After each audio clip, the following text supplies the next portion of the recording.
The day has finally come, guys. Stats that got me rejected from every single use. Pretty aware why I got rejected. I had a pretty low GPA, so I was test optional. So I was in leadership all 4 years of high school, a dermatology internship over my sophomore year summer. Personal insight question, I would do it all over again.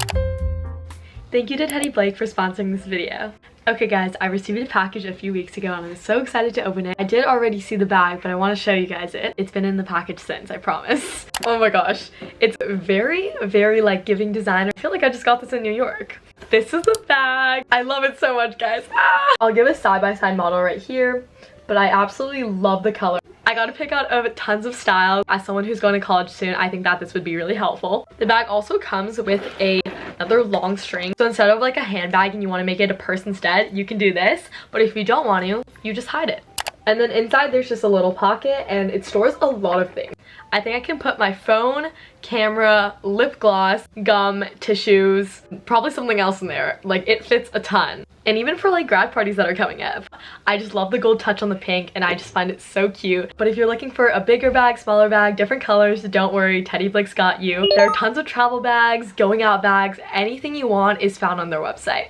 With a team of Italian designers pitched from very luxurious brands, Teddy Blake ensures that they make handmade bags for every style of every choice. Enjoy the luxury, feel, and smell of real leather, just like my bag. As all of Teddy Blake's bags are made from Italy, every Teddy Blake bag is characterized by high-quality construction, attention to detail, imaginative design, and shape and durability. And for a designer handbag, I definitely say it's worth the price. But yeah, I'm so excited to be using this bag in college, so thank you Teddy Blake for sponsoring this video. Let's get back into it. Hey guys, it's Morgan. Welcome to my channel. If you're new here, click the subscribe button down below. The day has finally come, guys. Today will be all about my stats that got me rejected from every single UC except for UC Berkeley.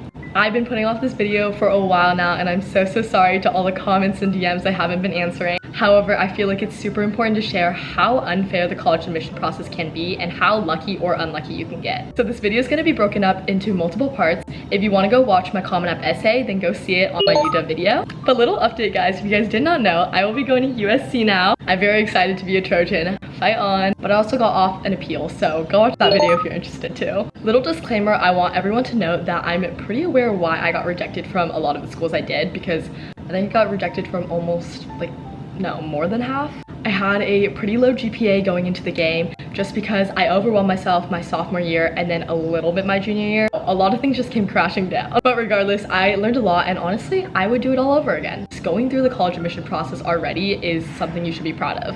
So with that said, let's get into the stats. Okay, background knowledge, I am full Asian and I'm not first generation. I'd say I come from a mid-sized town with my graduating class being about 400 students. At my school, we don't do class rank, which is thankfully really good. And then also I went test optional. I did take the ACT twice. Not that I gave up, but definitely like I didn't have enough time to prepare again and stuff like that. If you want to get into an Ivy or top 20, I think standardized test scores are really, really important. And I think this year a lot of schools are re-implementing that policy. So be aware of that, future classes. And then my GPA unweighted was I think a 3.79, which is really low in comparison to a lot of my classmates. And then my weighted GPA was like a 4.05 or like 4.10. Something around there. Like I stated before, I'm super aware that my GPA brought me down. I think if I had higher test scores, I would be able to supplement for that, but I definitely did not. So academic wise, I wasn't the highest candidate, obviously, but that's okay because I feel really, really prepared for college and your grades don't ever define you.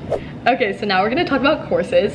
For this part, I hope everyone knows that you are evaluated in the context of your school. So for example, freshman year, I was able to take no APs, like it's not allowed at all unless you like were ahead in math or something. And then whoever's evaluating you for colleges, they know that you were not allowed to take those APs, so they won't compare you to people who can take like 7 APs freshman year. My freshman year, I took English 1, World History / Geography, Mandarin 2, so I skipped from Mandarin 1 to Mandarin 2, Geometry, Leadership, PE 9, and Living Earth. Then there was a downfall with everything in my life, especially just switching from online Zoom to in-person was really hard for me. So my grades, time commitment, relationships, everything fell. Sophomore year, I took English 2, AP Human Geography, Mandarin 3, Algebra 2, Pre-Calc Honors. Oh my god, that was a hard class. Leadership, PE Team Sports first semester, and Health second semester for credit.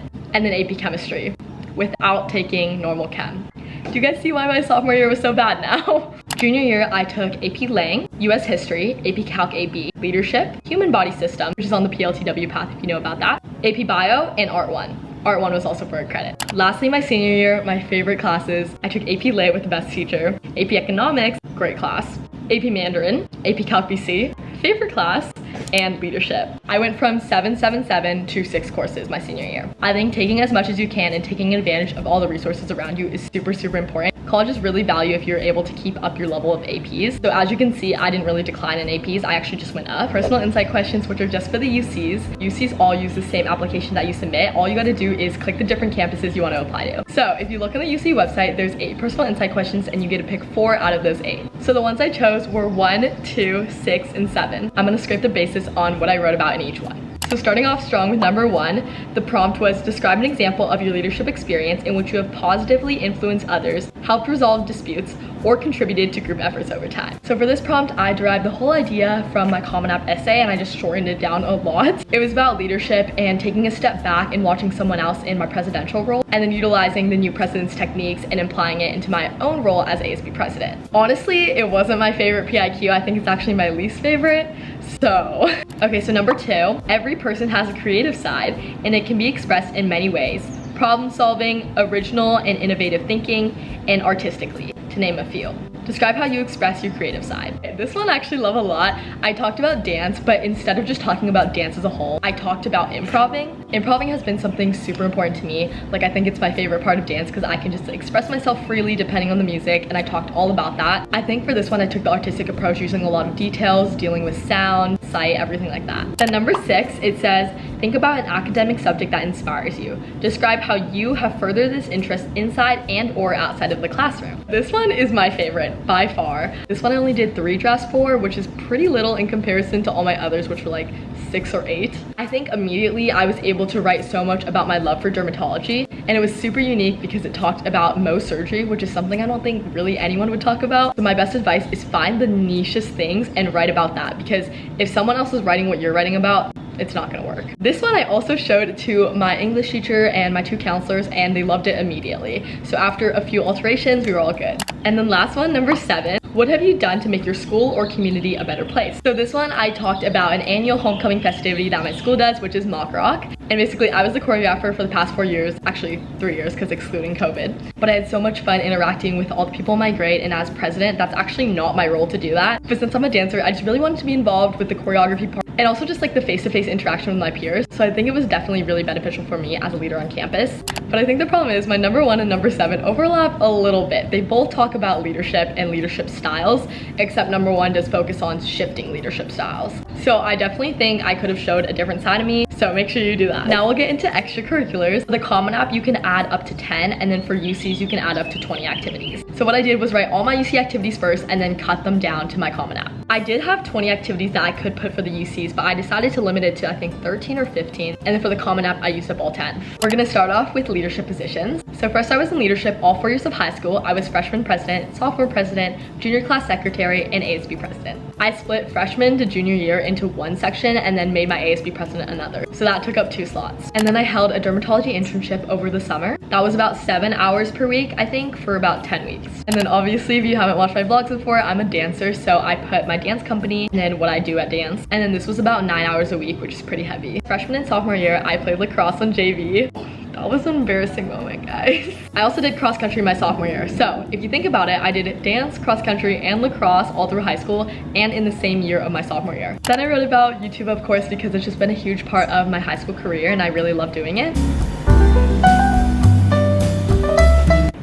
I talked about how I've always had a love for videography, and although I don't want to go into film, I think it's super important to note that it just takes up a lot of my time, so I wanted to write it down. Club-wise, I was in many clubs, but I lowered it down to 2. One was HOSA and the other was Science Olympiad. HOSA I was in for all 4 years, and Science Olympiad I was in for 3 years. If you don't know what HOSA is, it's basically a club for future people who want to be medical professionals, or at least work in like the medical field. And I was the guest speaker in a tire chair for my junior and senior year. And for Science Olympiad, which I think is pretty explanatory by the name, unfortunately I didn't hold any role, so I was just a member. But I did place regionally, which I got I think top 11 in cell biology and then top 10 in rocks and minerals. And then for HOSA in the state, my group placed top 10 in HOSA Bowl, and then we qualified for medical terminology. And then volunteering, I volunteered at 2 places throughout high school. One was called White Pony Express and the other was called Kaiser Permanente, which is a local hospital. On my Common App, I didn't choose to note White Pony Express just because it was only a year or so, but I really did love that because I was able to organize food and I was promoted to a shift leader, and I was able to tour people around, make videos, and just kind of lead everyone in that area. However, then I applied for Kaiser Permanente and I was able to volunteer there, which I really liked because I was in a medical professional setting. And I learned a lot about handling conflict. And then senior year, I was promoted to shift leader. Then work experience, I'm going to name 2, but I also only wrote down 1. The first one I did was a marketing and campus ambassador for a company called Spark Trends, all 4 years. And then the other one was a summer camp counselor before my senior year. I wrote about my summer camp counseling experience and how I was able to help kids. I think that was more valuable in a way, but also it was only for a summer. I also was part of a leadership program called SLED. I did it for 1 year and I had a mentor, which actually goes to USC, and I love her so much. Shout out to Shameen. It forms you long-lasting connections, and I was able to grow my leadership style a lot, and I actually implemented that in stuff I did throughout leadership in high school. My major for most schools was molecular, cellular, and developmental biology. However, secret, I am totally a business girl now, guys, and I'm going to be switching into Marshall. For the ones that didn't have MCB, I either applied under microbiology or just biology itself. So I think that's it for now. If you guys have any questions, comment down below. I hope this was super helpful, especially from someone who's been getting rejected everywhere. If you didn't watch my college decision vlog, you should go watch that because it's pretty crazy. Lots of emotions, let's say that. But I think it's super important to just show that like everything is random. You can get into a school with an 8% acceptance rate and then you cannot get into a 50% one. Some people call it yield protection. I just call it the lottery. I think it's important to note that no college will ever define you no matter where you go, and you will be successful no matter what. So good luck to all my incoming seniors. I wish you the best of luck, and stay tuned for new USC vlogs, guys. I'm gonna start a series. So excited. If you like this content, give it a thumbs up. If you didn't, don't do anything, and I will see you guys next time. Bye!